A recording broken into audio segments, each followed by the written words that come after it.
ગુજરાતની તમામ માતાઓને એક પ્રેમાળ પત્ર. અંત સુધી સાંભળજો મિત્રો, આ વાત તમારી આંખો ભીની કરી દેશે. પ્રિય મમ્મી, મોબાઈલમાં લાગણીઓ વ્યક્ત થતી નથી, માટે પત્ર લખી રહ્યો છું. આજે તને પત્ર લખવાના આમ તો ઘણા બધા કારણ છે, અને આમ જુઓ તો કોઈ કારણ નથી.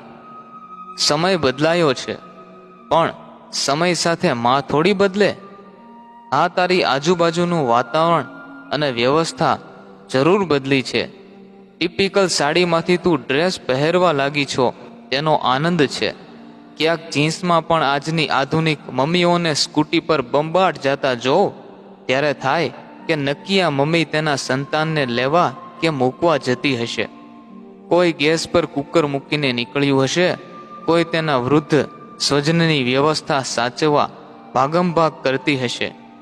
માં હંમેશા બીજાને માટે દોડે છે, પરિવારને જોડે છે, સ્વસુખને છોડે છે, તોય કેટલાક નગુણા સંતાનો માતાને વખોડે છે.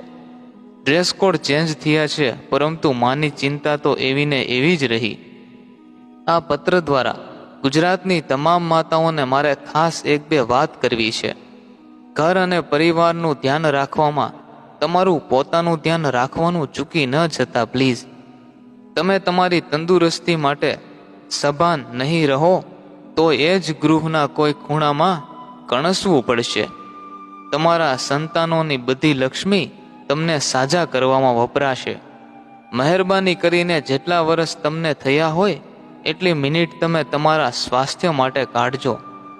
પરિવારજનોને ગરમા ગરમ જમાડી ગરવામાં રાખેલી બપોરની રોટલી ન ખાતા.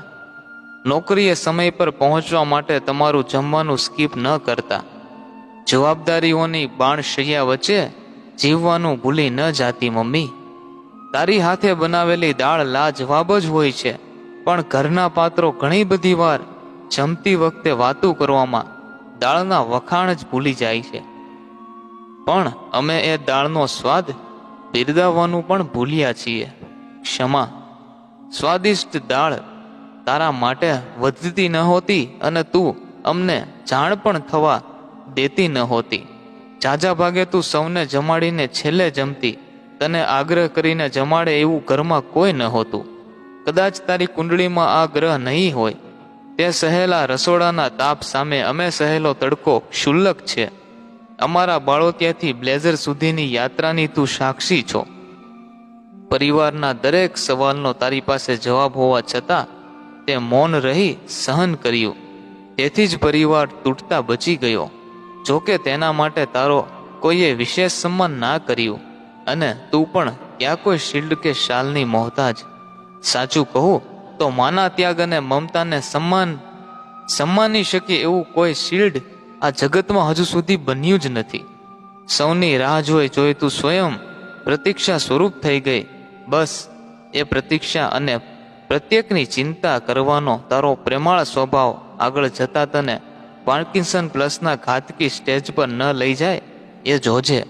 સંતાનો માટે કરેલા ઉજાગરા તને માઇગ્રેન ન લાવી દે માટે ચેતજે. તારી લાગણી હોય બીપીની નાગણી થઈને તને ડંશ ન આપે એ માટે સભાન રહેજે. તમામને સારું જીવન આપવામાં તે તારું જીવન ખર્ચી નાખ્યું છે.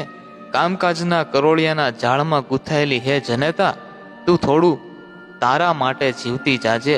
ગાતી રહેજે અને અરીસાને સામે છાની મુની તૈયાર થઈને ક્યારેક શરમાતી રહેજે.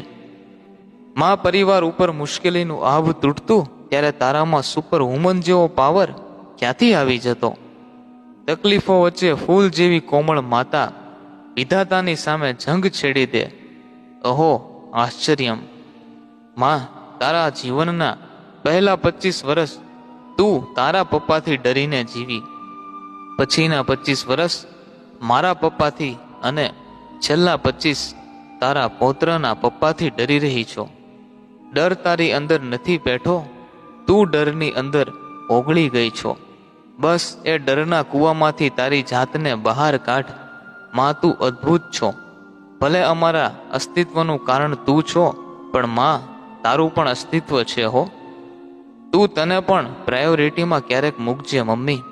આ હું તને લખું છું, પરંતુ હું એ પણ જાણું છું કે તું કોઈ સોફ્ટવેર નથી કે અપડેટ થઈને ફરી રિસ્ટાર્ટ થઈ શકે, કારણ તું સ્વયં સોફ્ટ છો. સૌની ખુશી તારા થકી છે, પણ તારી ખુશી? તું વિચારજે માં, જેના માટે તે તારી આખી જાત બદલાવી, તેને તારા માટે સ્વભાવ સુદ્ધા નથી બદલાવ્યો. ખેર, તને પાછો એ વાતનો અફસોસ પણ નથી. સંતાનો જેવો મોંઘો દાટ ફોન ભલે ન ખરીદે, પણ એના ફોનમાંથી એકાદ બે તારી જૂની બહેનપણીઓને વિડીયો કોલ તો કરજે.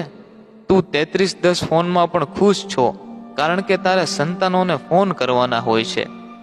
તારી અંદરની ચિંતાની એવી ફિલ્મ નોન સ્ટોપ ચાલતી હોવાથી તને બોલિવૂડ આકર્ષતું નથી.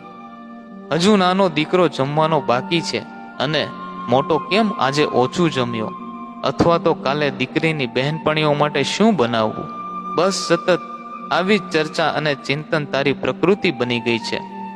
પરિણામે ટીવીની એક પણ સિરિયલ તને સોફા પર સ્થિર નથી કરી શકતી.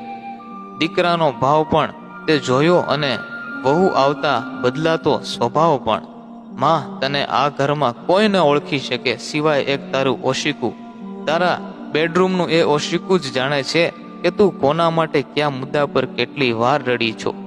સાચું કહું તો આ પત્ર લખવાની પ્રેરણા પણ તારા ઓશિકાને સ્પર્શ્યા પછી જ મને મળી છે. હું આજના સંતાનોને પણ કહું છું કે તમારા ઘરમાં હાલતી ચાલતી અને બોલતી માં હોય, તેની સાથે થોડો સમય વિતાવજો. માં પાસે હવે જાજો સમય નહીં હોય. માનું ઓશિકું મારે મન તીર્થ સ્થાન છે. માં ફોટો બની જાય એ પહેલા તેને ફાટું ભરીને વહાલ આપજો. એકાદી મૂવી મમ્મી સાથે જોજો.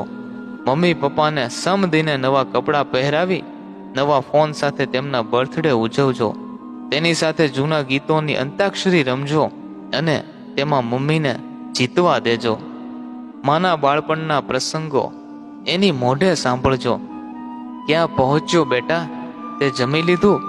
આવા એકના એક સવાલમાં જ્યારે માં પૂછે, ત્યારે સહેજ પણ પિત્તો ગુમાવ્યા વગર તેને સંતોષકારક જવાબ આપજો.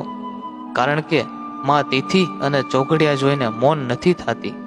માતૃત્વના કવરેજમાં રહેશો તો પરમાત્માના નેટવર્કને અનુભવી શકશો. માં કદી કોઈ દિવસની મોહતાજ નથી, કારણ કે માને યાદ કરો એ પ્રત્યેક દિન મધર્સ ડે છે. લિખિતન એક મૌન થયેલી માના દીકરા વતી જગતની તમામ માતાઓને. મિત્રો, વાત પસંદ આવી હોય તો ચેનલને જરૂરથી સબસ્ક્રાઇબ કરજો, અને આ વિડીયોને તમારા પરિવાર મિત્રોને જરૂરથી શેર કરજો. અને હા, કમેન્ટ બોક્સમાં એક સરસ મજાની કમેન્ટ કરવાનું ભૂલશો નહીં. ખૂબ ખૂબ ધન્યવાદ.